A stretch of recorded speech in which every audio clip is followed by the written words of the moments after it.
મહાભારતના યુદ્ધના 18 દિવસના સમાચાર ધૃતરાષ્ટ્રને જો આપ્યા હોય તો દીર્ઘદ્રષ્ટિવાળા નિરાવરણ સ્થિતિવાળા સંજયે આપેલા. એટલે સંજયે ધૃતરાષ્ટ્રને જઈને મુજરો કર્યો. એટલે ધૃતરાષ્ટ્રએ તરત પૂછ્યું કે શું થયું. ત્યારે સંજય કહે છે કે તમે મને જ્યારે દૂત તરીકે મોકલ્યો ત્યારે મને રાજ કચેરીમાંથી મોકલ્યો હતો અને તમે એવું કીધું હતું કે બધા રાજા મહારાજાઓ બેઠા હોય અને એ વખતે તમે પાંડવોને રાજ કચેરીમાં જ સમજાવજો. એટલે અમે પણ પાંડવોની સાથે ચર્ચા રાજ કચેરીમાં જ કરી છે અને રાજ કચેરીમાંથી આવેલો સંદેશો એ ક્યારેય એક ખૂણે નથી દેવાતો. એટલે કાલ આપણી રાજ કચેરી ભરાય ત્યારે પાંડવોએ શું કીધું એ હું તમને કહીશ. અત્યારે હું તમને કાંઈ નહીં કહું, કારણ કે સંજયને ખ્યાલ જ હતો પણ હવે રાજસત્તાની સામે તો બધાએ ઝૂકવું જ પડે. ઘણીવાર સમજાવેલા પણ દુર્યોધન કોઈનું માને એવો નહોતો. સત્તાનો મદ બહુ જ ભયંકર છે. તમે એવું નહીં માનતા કે લંકાની અંદર બધાય ગાંડા ને ઊંધીમતીના જ માણસો હતા. તેમાંય ડાયા ઘણા બધા હતા. વિભીષણ એક નહીં, ઘણા હતા. રાવણનો પોતાનો પુત્ર પ્રહસ્ત, એણે ચોખ્ખા શબ્દોમાં કીધેલું પિતાજી આ કુળનો નાશ થશે. તમે જે કામ કર્યું છે એ બરોબર નથી. જગતજનનીને પાછા આપી અને રામને શરણે થઈ જાવ. એટલે પ્રસ્થને જાકારો દીધો સભામાંથી. એટલે ઊભો થઈને જતો રહ્યો. એમના મંત્રી વૃદ્ધ અતિ બુદ્ધિશાળી માલ્યવાન એમણે ખૂબ સમજાવ્યું પણ છતાંય નથી માન્યો. વિભીષણે સમજાવ્યા તો વિભીષણને તો પગની લાત મારીને લંકાની હદ પાર કર્યા. વિનાશકાળે વિપરીત બુદ્ધિ, એમ કૌરવો નહીં. હવે વિનાશકાળ નજીક આવ્યો એટલે સવળું નથી સૂઝતું. મંદોદરીએ તો કહેવામાં કંઈ બાકી નથી રાખ્યું પણ છતાંય રાવણે કોઈને દાવ દીધો જ નથી. એના બે જે મંત્રીઓ હતા શુક અને સારણ એ બે બહુ બુદ્ધિશાળી હતા. તો એમણે પણ સમજાવ્યા કે ગમે એમ કરશો તો આપણે, તમે ભલે ઇન્દ્રને પકડીને તમારા દીકરાએ કેદ કર્યો હોય પણ તમે આ બે તપસ્વીઓને પહોંચવાના નથી, કારણ કે એ માણસ નથી, એ દેવ નથી, એ જગતનું કારણ છે. આટલું શુદ્ધ કીધું પણ છતાં એ વાતને નહીં માન્યો તો એને કારણે એના કુળમાં કોઈ પાણી પાનારો ન બચ્યો. અને એવી જ રીતે આને ઘણાએ સમજાવ્યો પણ છતાંય દુર્યોધન ન માન્યો તો એના કુળમાં પણ કોઈ પાણી પાનારું બચ્યું નથી. એટલે સંજય આટલું કહી અને ત્યાંથી નીકળી ગયા. સાંજ પડી. ધૃતરાષ્ટ્ર પોતાના શયનખંડમાં સૂવા માટે ગયા પણ હવે સૂવાનું ક્યાં હતું, ઉજાગરા શરૂ થઈ ગયા. આગળથી યુદ્ધની ઓફર અપાઈ ગઈ અને ચોખ્ખા શબ્દોમાં કહી દીધું કે યુદ્ધ જ થશે. એટલે તરત જ ધૃતરાષ્ટ્ર પલંગ ઉપર લંબાવ્યું પણ આખા શરીરમાં રોમમાં બળતરા માંડી થવા. નહીતર એને 100 પુત્રો હતા અને પાંડવો તો ખાલી 5 જ હતા. એના પક્ષની અંદર કેટલા બધા મોટા મોટા લડવૈયાઓ હતા, ભીષ્મદાદા કૃપાચાર્ય જેવા. પાંડવોના પક્ષમાં દ્વારકાધીશ એક જ હતા પણ છતાંય એને ખબર હતી કે દ્વારકાધીશ એકે પૂરું. અને એને એ પણ ખબર હતી કે બાકર બચ્ચા લાખે બિચારા અને સિંહણ બચ્ચા એકે હજારા. મારા ભલે 100 હોય પણ એ બકરા જેવા છે 5 પાંડવોની પાસે. એટલે ક્યારેય પણ 5 પાંડવને દ્વારકાધીશ જે પક્ષમાં હશે એ જ પક્ષનો વિજય થશે, એને પાક્કી ખાતરી હતી. એટલે ઊંઘ ક્યાંથી આવે, નહીતર તો કાંઈક યુદ્ધની તૈયારીઓ વગેરે કરે. એટલે બિલકુલ ઊંઘ આવતી નથી કે પાંડવો તો દેવોના વરદાનથી જન્મેલા દેવના પુત્રો છે, મારા 100 દીકરા એને તો એ ક્યાંય ચપટીમાં ચોળી નાખશે. એટલે ઊંઘ આવે નહીં તો વિચાર કરે છે કે આનો રસ્તો શું કરવો. અને સંજયે મને કાલનું કીધું કે કાલ કહીશ તો ધર્મરાજાએ એને શું કેવડાવ્યું હશે. એવી સતત માંડી ચિંતા થવા અને એમ કરતાં કરતાં મધ્યરાત્રિ થવા આવી પણ આને બળતરા શાંત થતી નથી. બાકી બધા સૂઈ ગયા છે. એટલે બહારના કક્ષમાં આવી અને દિવાલને ટેકા લેતા લેતા આવીને ધૃતરાષ્ટ્ર બેઠા. નોકરને રાત્રિએ જગાડી અને કહ્યું કે તું જલ્દી જઈ અને વિદુરને બોલાવી લે. એટલે નોકર ગયા અને વિદુરજીને જઈને કહ્યું છે કે તમને મહારાજા અત્યારે બોલાવે છે. એટલે વિદુરજી તત્કાળ આવ્યા, સામે ખુરશી આપી, એના ઉપર વિદુરજી બેઠા અને કહ્યું કે રાજન, અત્યારે મધ્યરાત્રે બોલાવવાનું કંઈ કારણ? તો કે મેં સંજયને સમજાવટ માટે વૈરાટ મોકલેલા, તો શું સંદેશો લાવ્યા? તો કે એમણે એવું કહ્યું કે આ સંદેશો કોઈ ખૂણે આપવાનો ન હોય, એ તો રાજ કચેરીમાં જ અપાય, એમ કહીને એ જતો રહ્યો. તો વિદુર, મને એટલી બધી બળતરા અને ચિંતા થાય, મને મારી નજર સામે મારું કુળ મરેલું દેખાય છે. વિદુર કે મોટા ભાઈ, તમને આ જ દેખાતું હશે, મને જ કેદાડાનો. જ્યારથી તમે પાંડવોની સત્તા હડપ કરી લીધી ને ત્યારથી મને આ દ્રશ્ય દેખાય છે. કેટલી વાર મેં તમને સમજાવવાના પ્રયાસ કર્યા, પણ મોટા ભાઈ તમે બિલકુલ માન્યા નથી.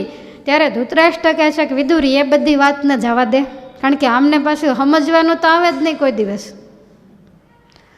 કેન્સરના દર્દીને 6 ડોઝ આપે તો એકાદ વર્ષ જીવે ખરો, અને 8 ડોઝ આપ્યા તોય નથી જીવો, કંઈ અસર જ ન થઈ. અને વિદુરજીએ ત્યાં જ બેસી અને ચોખ્ખા શબ્દોમાં જે કહેવાનું હતું એ બધું શરમ રાખ્યા વગર ચાલુ કર્યું. કારણ કે વિદુર છે એ મંત્રી છે અને રાજ્યના હિતકર્તા છે. જે રાજ્યમાં હિત કરનારો મંત્રી હોય ને એ જ રાજ્યનો ઉત્કર્ષ થાય, એ જ રાજા પ્રજાનું સારી રીતે પોષણ કરી શકે. અને વિદુરજીએ વાત કરી એને જ વિદુર નીતિ કહેવાય છે. એક રાતનો જ આ મામલો છે, પણ આપણે 15 દાડા જાશે આ મામલામાંથી પાર ઉતરતા. તો સત્સંગ જીવનમાં શતાનંદ સ્વામીએ વિદુર નીતિની પ્રશંસા કરતા એવું કીધું કે સર્વેશામ નીતિશાસ્ત્રાણામ સારો વૈદુરિકો નય. નીતિશાસ્ત્રો જેટલા આ સંસ્કૃતિની અંદર ગણાય છે, ઘણા બધાએ લખેલા બુદ્ધિશાળી માણસોએ જે લખ્યું એને નીતિ કહેવામાં આવે છે. દાખલા તરીકે બૃહસ્પતિ નીતિ, શુક્રાચાર્ય નીતિ, ચાણક્ય નીતિ, કૌટિલ્ય નીતિ, અંગદ નીતિ, વિદુર નીતિ. તો આ જેટલા નીતિશાસ્ત્રો છે એમાં મહારાજ કે વિદુર નીતિ જેવું હિત કરતા બીજું કોઈ નથી. એટલે આઠ સત્શાસ્ત્રમાં મહારાજે એને લીધું. વિદુર નીતિની અંદર મેં અગાઉ કહ્યું એમ ધર્મ, અર્થ અને કામ, આ 3ની જ વાતો વધારે, મોક્ષની વાત બિલકુલ આની અંદર આવતી નથી. કેમ રહેવાય, કેમ રહીએ તો આપણે સુખી થઈએ, આપણી સાથે રહેનારા બધા સુખી થાય, વ્યવહારની અંદર કેવી રીતે વર્તીએ તો દુઃખ ન આવે, સમાજમાં જે ક્ષેત્રમાં હોઈએ એ ક્ષેત્રમાં આપણી આબરૂ, આપણી કિંમત કેમ રહીએ તો વધે. તો આવી બધી વાત આ વિદુર નીતિની અંદર બતાવી છે. પણ એટલું ચોક્કસ કે ધર્મ, અર્થ અને કામ સિદ્ધ થાય પછી જ મોક્ષ સિદ્ધ થાય. કારણ કે આપણે માણસ જ નથી બન્યા તો આપણે મોક્ષને લાયક ભક્ત કઈ રીતે બન્યા? એટલા માટે વિદુર નીતિ છે એ મોક્ષનો પાયો છે. આ પાયો મજબૂત થાય.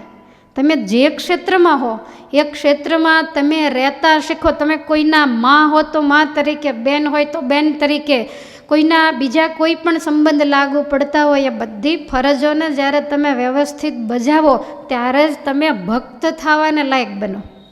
ત્યારે તમે સુખેથી ભક્તિ કરી શકો, અને ભક્તિ કરો તો મુક્તિ થાય.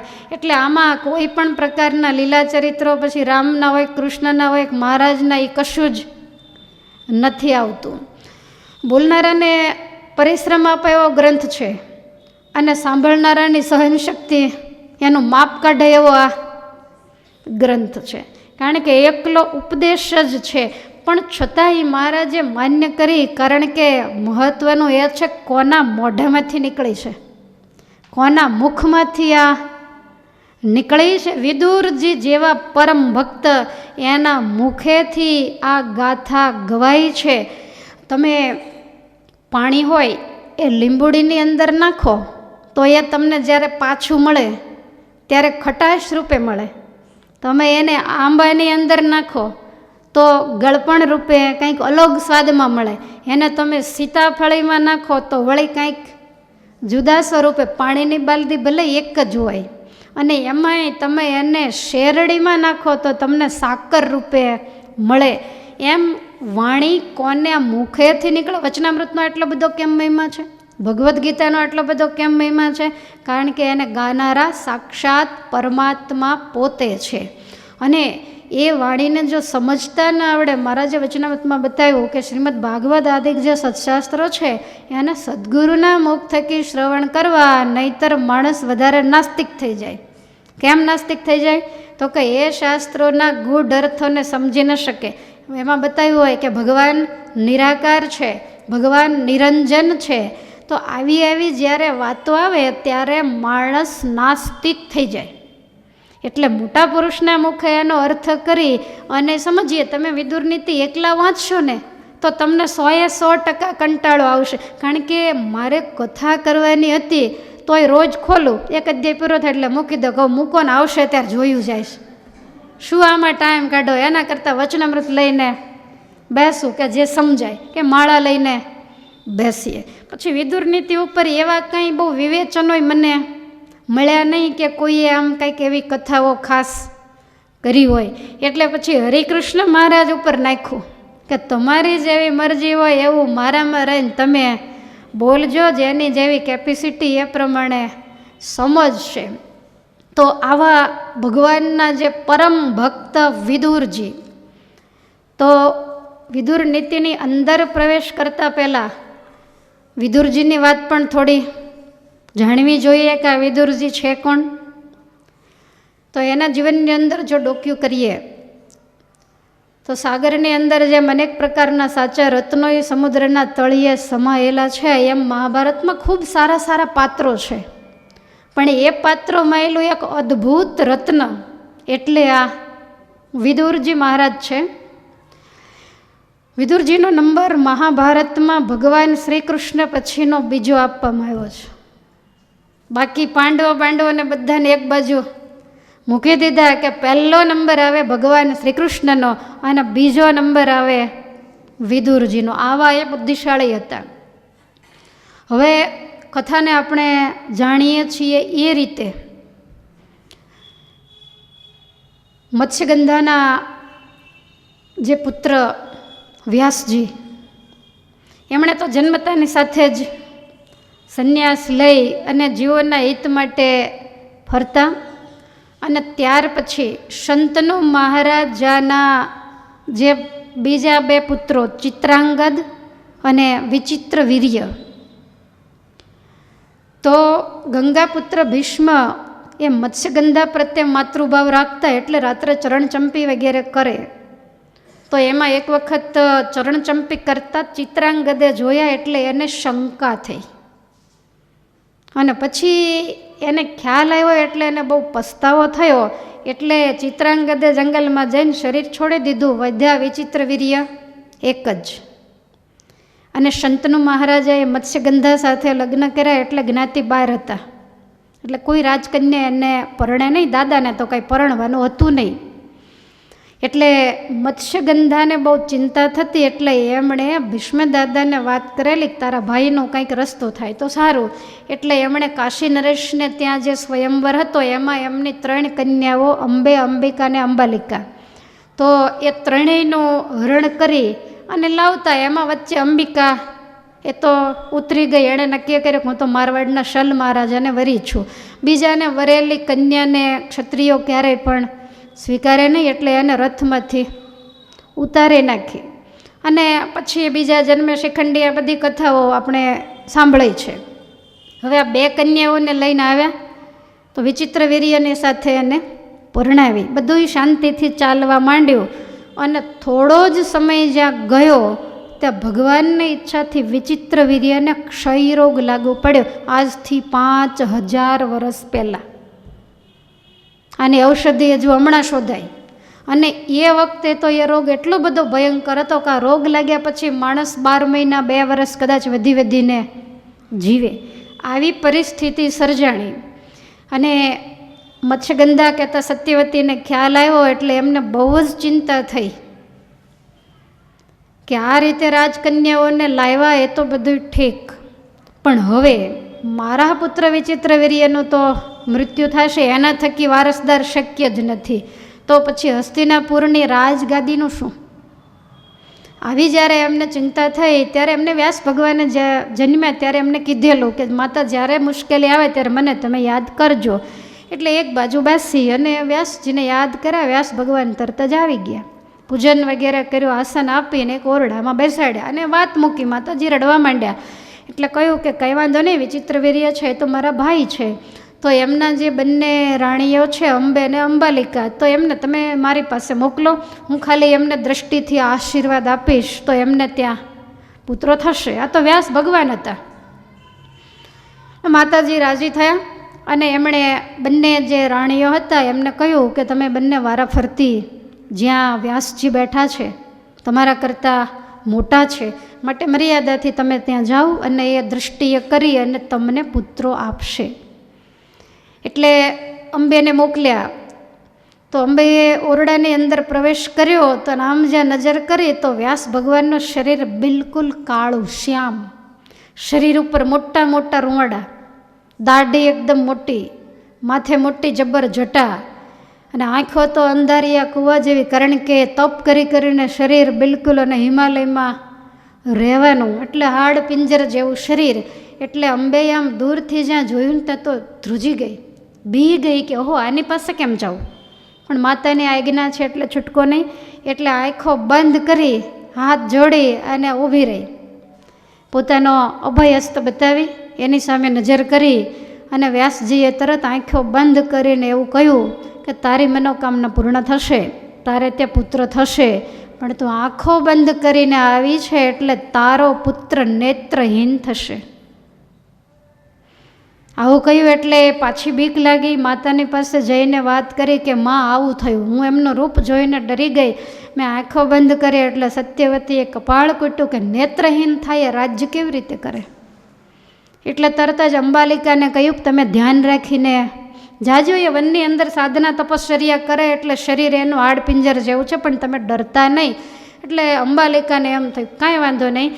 એટલે અંબાલિકા વ્યાસ ભગવાન ઋષિ છે એટલે બીજા શણગાર કાંઈ ન સજ્યા, પણ આખા શરીર ઉપર સરસ મજાનો ચંદનનો લેપ કર્યો, કારણ કે ઋષિઓને પરફ્યુમની સુગંધ ના ગમે અને ચંદન પુષ્પાદિકની ગમે. એટલે એવી રીતે લેપ કરીને ગયા. નજીક જઈ આંખો ખુલ્લી રાખી હાથ જોડીને ઊભા રહ્યા. એટલે વ્યાસ ભગવાને તરત આંખો બંધ કરી અભયહસ્ત બતાવીને કહ્યું કે તારે ત્યાં પુત્ર ચોક્કસ થશે, પણ તું આખા શરીરે ચંદન લગાવીને આવી છે એટલે તારો પુત્ર જન્મથી પિંડ રોગી થશે, સ્વાસ્થ્ય એનું ક્યારેય પણ સારું નહીં રહે. માતાજીને જઈને વાત કરી, માતાજીને બહુ દુઃખ થયું. વ્યાસ ભગવાનને આવીને કહ્યું કે પ્રભુ તમે વિચાર તો કરો, આ બેમાંથી એક કેવી રીતે રાજ કરશે, અને મેં રાજ બીજ માટે જ તમને અહીંયા બોલાવ્યા છે, માટે કાંઈક કૃપા કરો. ત્યારે એમણે કહ્યું કે કોઈ ત્રીજી વ્યક્તિને મોકલો. હવે રાણી બે જ છે, ત્રીજા કોને મોકલવા? તો કે કોઈ પણ એક એવી બુદ્ધિશાળી દાસી હોય એને મોકલો. એટલે તરત જ વિદુરા નામના જે અંબેના દાસી હતા એમને કહ્યું કે તમે જાઓ. પણ વિદુરા છે એ પરમ ભગવાનના ભક્ત હતા, એટલે એમને એમ થયું કે જવું છે ઋષિના દર્શન કરવા, વળી રાજબીજ માટે જવાનું છે, અને દાસીની તો એ કેપેસિટી પણ ન હોય.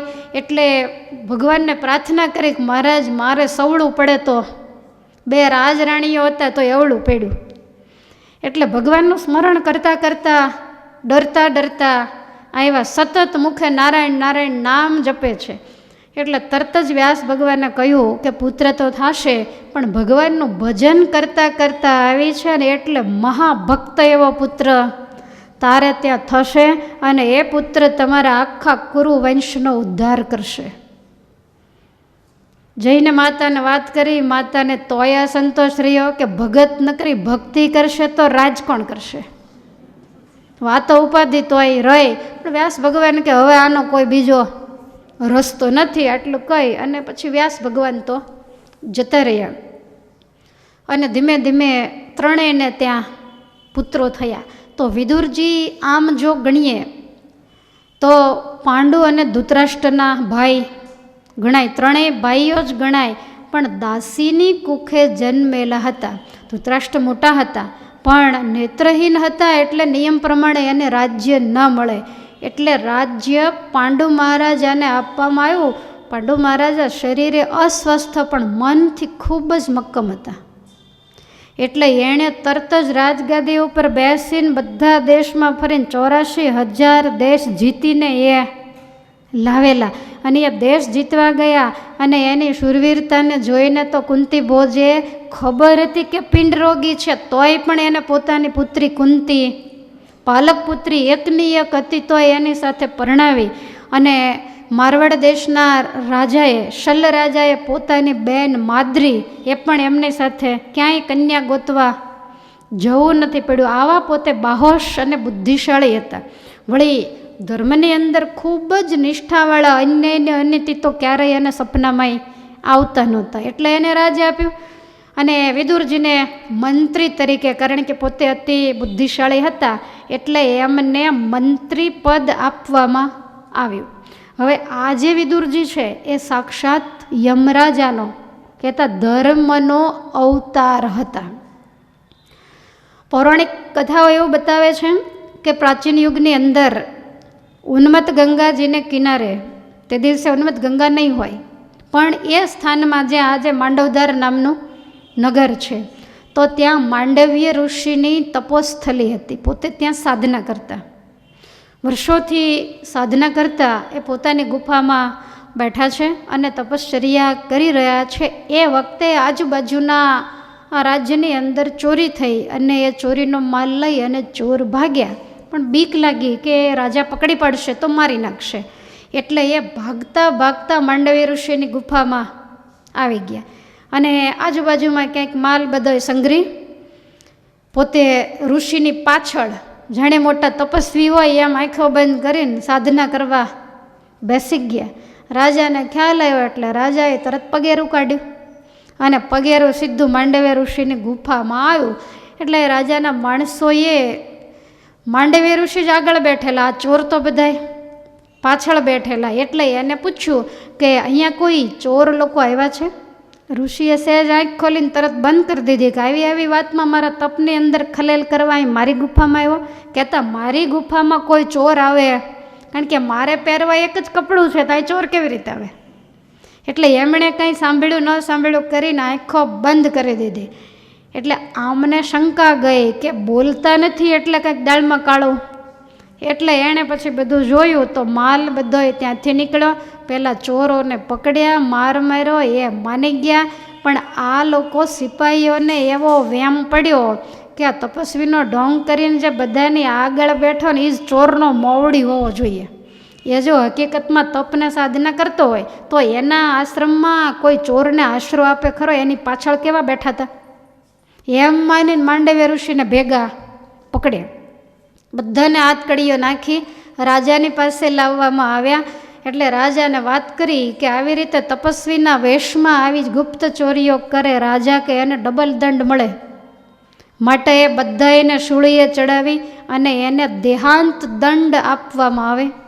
એટલે ઋષિને ભેગા ઉપાડ્યા. પહેલાં બધાને સૂળીએ ચડાવ્યા, બધાનું તો મોત થયું. માંડવ્ય ઋષિને સૂળી ઉપર ચડાવ્યા, સૂળી ઉપર સુવડાવ્યા. સૂળી આવી સીધી પેટમાંથી સૂળી સોંસરી નીકળી, પણ બન્યું એવું કે સૂળીની અણી પેટમાં ભાંગી ગઈ. હવે અણી માણસના પેટમાં નાખે ને આવી મોટી સૂળીની અણી ભાંગે, એ તો પહેલી વખત બન્યું. એટલે બધાને બહુ પસ્તાવો થયો. રાજાને જઈને વાત કરી એટલે રાજાએ ઋષિને સૂળી ઉપરથી ઉતારી નાખ્યા. અણી પેટમાં રહી એટલે એને અણી માંડવ્ય તરીકે ઓળખવામાં આવે છે. રાજાએ તરત જ ઋષિને દૂરથી જોયા, દોડીને પગ પકડ્યા કે મને આવી કાંઈ ખબર નહોતી, મારી ભૂલ થઈ, નિર્દોષ જાણીને રાજાને તો ઋષિએ ક્ષમા આપી. પણ ઋષિને ક્રોધ ચડ્યો યમરાજ ઉપર કે વગર વાંકે મને સૂળી. એટલે તરત જ પોતે યમરાજ પાસે સંયમિનીપુરીમાં, જમપુરીમાં ગયા અને જઈને કહે છે કે મને સૂળીએ ચડાવવાનું કારણ બતાવ્યું, ક્યાં લખેલું છે? એટલે એણે તરત ચોપડો કાઢ્યો અને ચોપડાની અંદર બતાવ્યું કે તમે બાળક અવસ્થામાં એક પતંગિયાને દર્ભની સળી રમતમાં ભોંકેલી, એટલે એને જેટલું તે દાડે દુઃખ થયું હશે એટલું આજ તમને થયું. ઋષિ કહે છે કે આ પાપ મેં ક્યારે કર્યું હતું? તો કે 3 વર્ષની ઉંમરે. ઋષિ કહે છે કે મૂર્ખા, શાસ્ત્રો વાંચ્યા છે કે નહીં? શાસ્ત્રમાં લખ્યું છે કે 5 વર્ષ સુધી બાળક જે પાપ કરે એના મા બાપને લાગે, કારણ કે એ અણસમજુ છે. 5 વર્ષ પછી એને લાગે અને 3 વર્ષે કરેલું અજાણતામાં કરેલું આ પાપને તેમને શૂળીનો દંડ આપ્યો. માટે જા મારો શાપ છે કે શુદ્રો ભવ, તારે મૃત્યુલોકની અંદર શુદ્ર યોનિની અંદર જન્મ ધારણ કરવો પડશે. હવે આવી રીતે શાપ થઈ ગયો પછી ઋષિ કાંઈ કોઈનું સાંભળે નહીં, એ તો તરત જ પોતાના સ્થાને આવીને સાધના માંડ્યા કરવા. અને એ જ યમરાજા ધર્મરાજા એ વિદુરા દાસીને ત્યાં વ્યાસ ભગવાનના આશીર્વાદથી વિદુરજી તરીકે પ્રગટ થયા. રાજ્ય તો નહોતું મળ્યું, પણ પાંડુ જ્યારે વનમાં ગયા અને ધૃતરાષ્ટ્ર હસ્તિનાપુરના રાજા બન્યા ત્યારે એ ખાલી રાજ સિંહાસન ઉપર બેસતા, બાકી રાજ્યનો ટોટલી કારભાર મંત્રી તરીકે વિદુરજી જ કરતા. અને એટલે જ તમે જુઓ, દુર્યોધન નહોતો ત્યારે વિદુરજી મંત્રી જ હતા, પણ ત્યારે કોઈ પ્રશ્ન ઊભો, બધા જ પ્રશ્ન ઊભા થયા દુર્યોધન જન્મ્યા પછી. અને એ પણ જો શકુની ગાંધારીની સાથે ગાંધાર દેશમાંથી ન આવ્યો હોત તો કોઈ પ્રશ્ન ઊભા થાય એમ હતા જ નહીં. પણ ગાંધારી જ્યારે આવી ત્યારે આખું બાકસ જ ભેગું લેતી આવી. કેટલી બધી દિવાસળી, જ્યારે મેળ પડે ત્યારે ચાંપે, જ્યારે મેળ પડે ત્યારે ચાંપે. તમે કરિયાવરમાં લાવ્યા બાકસ? ઘણાય લાવે છે, હક લેતાય નથી ને ઘરમાં કોઈને. ત્યારે આપણને એમ થાય કે એના મા બાપે આવું કંઈક આપ્યું હશે કે જ્યાં હોય એના ચિનગારીઓ, દિવસે કોઈ ઘરે હોય એને હક લેવા ન દે, ને રાત્રે ઘરનાને હક લેવા ન દે. આખો દિવસની ફરિયાદ કરી કરીને માથા કાણા. તમે એવું નહીં માનતા કે અત્યારે શકુની, અત્યારે મંથરા નથી, બધા. જો મંથરા અને શકુની 2 પાત્ર કેવા છે ખબર છે? એનું પંચભૌતિક શરીર ગયું પણ એ અજર અમર છે. એ ગમે એની અંદર શરીર બળી ગયું પણ એ ગમે એમાં પ્રવેશ કરે છે. માટે સાવધાની તો રાખવી જ પડે. જ્યારે કંઈક એવો રોષ થાય, કંઈક બીજું ત્રીજું ઘરમાં થાય ત્યારે વિચારી લેવાનું કે અંદર પ્રવેશ કોનો છે, તો અગરબત્તી લઈને કાઢવા તો પડશે ને. પરિવારમાં શાંતિ હશે તો જ સત્સંગની અંદર શાંતિ રહેશે, તમે સુખેથી ભજન કરી શકશો. એટલે તમામ રાજકારભાર વિદુરજી કરતા. વિદુરજી અતિ નીતિજ્ઞ, કાર્યપટુ, બુદ્ધિમાન, મેધાવી, એટલે બહુ લાંબો વિચાર કરનારા હતા. વળી બહુશ્રુત, એટલે હસ્તિનાપુરમાં વિદ્વાન હોય તો એ વિદુરજી હતા અને પરમ ભગવાનના ભક્ત હતા. રાજ્યની અંદર બધાએ વિદુરજીથી ખૂબ જ પ્રભાવિત હતા. અને વિદુરજીનો ન્યાય હતો કે પિતા હોય, ભાઈ હોય કે પુત્ર હોય, પણ ન્યાય હંમેશા સરખો જ કરવાનો. કોઈ પણ હોય, નીતિ કોઈ દિવસ ચૂકવી નહીં, કોઈને ક્યારેય અન્યાય કરવો નહીં. એટલા માટે એને ભગવાન પછીનું બીજું બિરુદ આપવામાં આવ્યું છે. તો વિદુરજી ભલે દાસીની કુખે જન્મા પણ કંઈક અનોખી માટીના જ માનવી હતા. જ્યાં સુધી છેલ્લો શ્વાસ છૂટ્યો ત્યાં સુધી એમણે પોતાની તમામ ફરજોનું પાલન કર્યું છે. જ્યારે દુર્યોધન કે ધૃતરાષ્ટ્ર આડાવડા થયા ત્યારે એને લાઈન ઉપર લાવવા માટેની પુષ્કળ મહેનત રાત દિવસ એક કરીને, ઊંઘ આરામ કરીને પણ વિદુરજીએ કરી છે. પાંડવોને 12 વર્ષનો જ્યારે વનવાસ થયો ત્યારે ચોખ્ખા શબ્દોમાં વિદુરજીએ ધૃતરાષ્ટ્રને કીધેલું કે તમે દુર્યોધનના કહેવાથી સત્યવાદીને ધાર્મિક એવા પાંડવોને વનમાં મોકલ્યા ને આ કામ તમે જરાય સારું નથી કર્યું.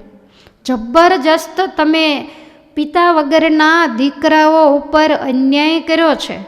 અને કાયમ પોતે એવો જ પ્રયાસ કરતા કે ધૃતરાષ્ટ્ર અને દુર્યોધન ધર્મની મર્યાદાને લોપે નહીં. ધૃતરાષ્ટ્ર તો ઠીક છે પણ દુર્યોધનને તો ધર્મની સાથે કોઈ લેવા દેવા નહોતા. ઘણી વાર સમજાવે, ધૃતરાષ્ટ્રને સમજાય, પણ દુર્યોધન આવીને જ્યાં બેસે, દુર્યોધનનું મોઢું જુએ એટલે ધૃતરાષ્ટ્ર પાછા એવા ને એવા થઈ જાય. જ્યારે લાક્ષાગૃહની અંદર પાંડવોને બાળવા માટેની તૈયારીઓ થઈ અને જ્યારે લાક્ષાભુવન તૈયાર થયું ત્યારે વિદુરજીને કેટલાય દિવસ ઊંઘ નથી આવી કે નિર્દોષ પાંડવોને બાળશે, મંત્રી તરીકે મારી ફરજ છે. તે દિવસે પણ કીધેલું કે ધૃતરાષ્ટ્ર ધ્યાન રાખજો, તમારો દીકરો કાંઈક કોઈને મારી નાખવાનો કોયડો તો નથી કરતો ને, એનું તમે બરોબર ધ્યાન રાખજો, ત્યારે પણ લાલ બત્તી બતાવેલી, ધૃતરાષ્ટ્ર નહોતા માન્યા અને એ વખતે પેલા કામ કરનારા કારીગરો પાસે જઈ એને સમજાવી અને ગુપ્ત વેશે નીકળી શકાય એવી એક ભોંયરું કહેતા સુરંગ એ તૈયાર કરાવી હોય તો વિદુરજીએ જ તૈયાર કરાવી હતી, નહીતર પાંડવો લાક્ષાગૃહમાં જો બળદ તો મહાભારત ત્યાં પૂરું થઈ જાય તો આગળ હોત જ નહીં. જે આગળની આટલી બધી કથાઓ છે એ માત્ર અને માત્ર વિદુરજીને આભારી છે. તો આવી રીતે ધૃતરાષ્ટ્રને ધર્મરાજાનું જીવન જોઈને એમના ઉપર લગાવ હતો, પણ દુર્યોધન લગાવ રહેવા દેતો જ નહીં. અને ધર્મરાજાનો નિખાલસપણો જુએ, અર્જુનની જે લાગણી જુએ, એ ક્યારે પિતાજી સિવાય તો ધૃતરાષ્ટ્રને બોલાવતા નહીં. એના દીકરાએ પિતાજી નહીં કીધું હોય એટલી વાર આ લોકોએ કીધેલું, એટલે એને થોડીક લાગણી હતી, પણ એને પુત્ર પ્રેમ નહીં, પુત્ર મોહ હતો. મોહની અંદર માણસ જ્યારે અંધ બને ને ત્યારે એને કર્તવ્ય અકર્તવ્યનું કોઈ ભાન નથી રહેતું. એને પોતાનો વિનાશ નજર સામે દેખાતો હોવા છતાં પણ એ સાચા રસ્તે ક્યારેય પણ ચડી શકતા નથી. એટલે આ રીતે વારંવાર જ્યારે સમય આવ્યો ત્યારે દુર્યોધનને પણ અને સાચા શબ્દો ધૃતરાષ્ટ્રને પણ કીધા, અને એને કારણે કેટલીય વખત દુર્યોધનના અપમાન વિદુરજીને સહન કરવા પડ્યા છે, મંત્રી હોવા છતાંય. દ્યુત ક્રીડા જ્યારે નક્કી થઈ ત્યારે કોઈ નહોતું બોલ્યું, પણ વિદુરજી તરત બોલ્યા કે ભાઈઓ ભાઈઓની અંદર અને જુગારની બાજી ધર્મવાળા માણસે ક્યારેય પણ રમાય નહીં, આ પાયમાલીનો જ રસ્તો છે. માટે હે ધૃતરાષ્ટ્ર, તમે તમારા પુત્રને સમજાવો, ધર્મરાજા તો ભોળા છે, નિખાલસ છે, એટલે એ કાંઈ નહીં બોલે, પણ આમાંથી આપણા કુળનો નાશ થશે, આવી ચોખ્ખી ચેતવણી આપી હતી. અને એ જુગારની બાજીમાં બધું હાર્યા, અને જ્યારે દ્રૌપદીનું ચીરહરણ થયું ત્યારે તમે વિચાર કરો કે ભીષ્મદાદા બેઠા હતા, એ નીચું જોઈને બેસી રહ્યા, કૃપાચાર્ય બેસી રહ્યા, દ્રોણાચાર્ય બેસી રહ્યા, કોઈ કાંઈ નથી બોલ્યું. પણ વિદુરજીએ તરત ઊભા થઈને કીધું કે આપણે કુળ વધુ કહેવાય, માટે એની ઇજ્જત જાય, આપણા કુળની ઇજ્જત જાય, માટે આ બરોબર નથી. દુર્યોધને અપમાન કર્યું તો એ જે વસ્ત્ર ખેંચાય એને જોવા વિદુરજી ઊભા નથી રહ્યા, ઊભા થઈને ઘરે જતા રહ્યા. કે જ્યાં અધર્મ થતો હોય એને ક્યારેય નજર સામે માણસ જોવે તો એને પણ દોષ જરૂર લાગે જ છે. એટલે વિદુરજી એક જ એવા હતા કે સભા છોડીને નીકળી ગયેલા. અને દુર્યોધને પણ ખૂબ જ ધૃતરાષ્ટ્રને કાન બંભેરણી કરેલી, કારણ કે પાંડવો પછી વનમાં ગયા એટલે વિદુરજીને ખૂબ દુઃખ હતું. કુંતાજી એ બધાએ સુભદ્રા, અભિમન્યુ વગેરે એમને ઘેર જ રહેલા. અને વિદુરજી રાજ્યના મંત્રી હતા, પણ છતાંય એટલા બધા નિસ્પૃહી હતા કે એણે કોઈ દિવસ બીજા દિવસનું સીધું ધૃતરાષ્ટ્રની પાસે નથી માગ્યું. નહીતર મંત્રીની સાહેબી કેટલી હોય, રાજાના જેટલી જ એની સામે ખુરશી પડે, પણ ક્યારેય એણે કોઈ પ્રકારની આશા નથી રાખી. અને ભગવાને એને વારસદાર પણ કોઈ આપ્યા નથી, કારણ કે આ તો ભક્ત હતા અને શાપિત આત્મા હતો. સાથે એમના ઘરના એ પણ એવા જ ભગવાનના ભક્ત હતા. અને જ્યારે વૈરાટની અંદર સંજયે બધી વાત કરી, સમાધાન ન થયું, ત્યારે ભગવાન શ્રી કૃષ્ણએ એમને એવું કહ્યું કે હવે હું છેલ્લી વખત એકવાર દૂત તરીકે વિષ્ટિ કરવા માટે જાઓ. દ્વારિકાના રાજા હોવા છતાંય શા માટે? પાંડવોના હિત માટે નહીં, બધાયના હિત માટે, કે તો વિનાશ બધો અટકી જાય. આવું વિચારી અને મનુષ્ય લીલા કરતાં ભગવાન જ્યારે આવવા માટે તૈયાર થયા અને વિદુરજીને ખબર પડી એટલે સંદેશો મોકલાવ્યો, પ્રભુ આવતા નહીં, આ પાપી તમારું અપમાન કરશે. કારણ કે આ ચારેય બેઠા બેઠા કાયમ આ જ બધાય ચક્રાવા રચ્યા કરે છે. એટલે મને નોકર દ્વારા ખબર પડી ગઈ છે કે દુર્યોધને નક્કી કર્યું કે દ્વારકાધીશ આવે તો એનું પણ અપમાન કરીને કાઢી મૂકવા, બાકી રાજ આપવાનું થતું નથી. આવી રીતે કીધેલું, ચેતવણી આપેલી. ઠાકોરજી તો તોય ગયા. પછી તો ભગવાન માટે તો બહુ એટલું બધું માથાકૂટ ન થઈ, પણ ભગવાને કીધું 5 ગામ, ખાલી 5 જ પ્રાંત આપો, વધારે નહીં. પછી ઘણા બધાએ દુર્યોધનને સમજાવ્યો ને ત્યારે કાળજું કઠણ કરીને આ પાડી કે 5 પ્રાંત કોઈ પણ હું આપું, વધારે નહીં. એટલે ભગવાન કહે છે કે જો તમારે 5 જ આપવા હોય તો પછી હું કવિએ દુર્યોધન કે કાંઈ વાંધો નહીં, માગ લઈ લ્યો. એટલે કર્ણને કીધું કે જે દ્વારકાધીશ બોલે એ તું લખી લે. અને ઠાકોરજી એવા એવા નામ બોલ્યા, પાંચાલ દેશ, બંગાળ દેશ, આખા દેશને ઉપાડ્યા. તે 5મા ગામનું નામ લખતા લખતા કર્ણએ એક પગ ઊંચો કરીને એક પગ ભર ઊભો. દુર્યોધન કે કેમ? તો કે આ તો હું દ્વારકાધીશની પાંડવોની ધરતીમાં ઊભો છું, આ 5 ગામમાં એણે આખી પૃથ્વી પડાવી લીધી છે. અને ત્યારે આને ચડ્યો ક્રોધ, અને પછી તો ભગવાન ઉપર હાથ ઉપાડેલો આ પાપીએ. પછી તો ભગવાન ત્યાંથી નીકળી ગયા અને કીધું કે યુદ્ધના નગારા વાગશે, તૈયાર થઈને રહેજો, કુરુક્ષેત્રની અંદર યુદ્ધ ખેલવાનું છે. પછી આને બધાએ સમજાયો એટલે ભગવાનને કહેશે કે જમતા તો જાવ, આની શરમ છે? જેના ઉપર હાથ ઉપાડ્યો હોય, અને એ કોઈ સામાન્ય થોડા દ્વારકાના માલિક હતા, જેની ફૂકે બ્રહ્માંડો ફાટે. એટલે ભગવાને ના પાડી કે અમારે જમવાનો થતું નથી. અને પછી પરમાત્મા વિદુરજીને ઘેર જઈ અને વિદુરાણીના હાથની ભાજી અને કેળાનો ઘર બનાવી પણ કેળાની છાલ જમ્યા હતા. આવા ભગવાનને વિદુરજી અતિશય વાલા હતા. અને જ્યારે યુદ્ધનું નક્કી થયું ત્યારે વિદુરજીથી સહન ન થયું એટલે વિદુરજી તીર્થયાત્રા કરવા નીકળી ગયા. 36 વર્ષ સુધી વિદુરજીએ તીર્થયાત્રા કરી. હસ્તિનાપુરનું બધું ઠેકાણે પડી ગયું. ભગવાને પણ સ્વધામ લીલા કરી અંતર્ધ્યાન થઈ ગયા. કૌરવોનો કુરુકુળનો નાશ થઈ ગયો. લગભગ દુનિયાનો કચરો બધો જ નીકળી ગયો. બળદેવજી પણ અંતર્ધ્યાન થઈ ગયા. અને ભગવાનના કુળનો યાદવા સ્થળે કરીને ભગવાનને નાશ કરાવ્યો.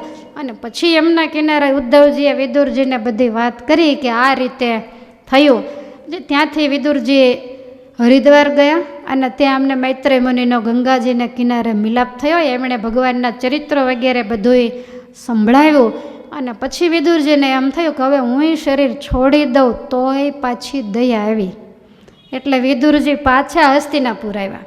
પાંડવોને મળવા નહીં, પણ મારા ભાઈનું મોત ન બગડી જાય એટલા માટે રાત્રિના સમયે આવીને ધૃતરાષ્ટ્રના મેલે જઈને કહે છે કે ભાઈ હવે શરમ ભરો, હવે ભરો.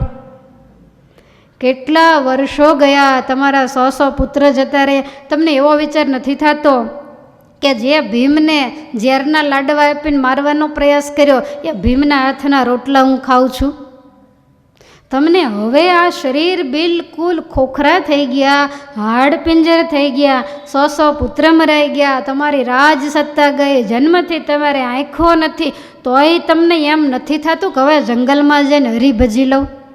એનો વળી પાછો આખી રાત્રિ ઉપદેશ આપ્યો. ત્યારે વહેલી સવારે આને મગજમાં ઉતર્યું તો ગાંધારીને અને ધૃતરાષ્ટ્રને વનમાં મૂકી આવ્યા અને કીધું કે અહીંયા ભજન કરી અને અંતે ભગવાનને પામજો ને બધું ભૂલી જાઓ.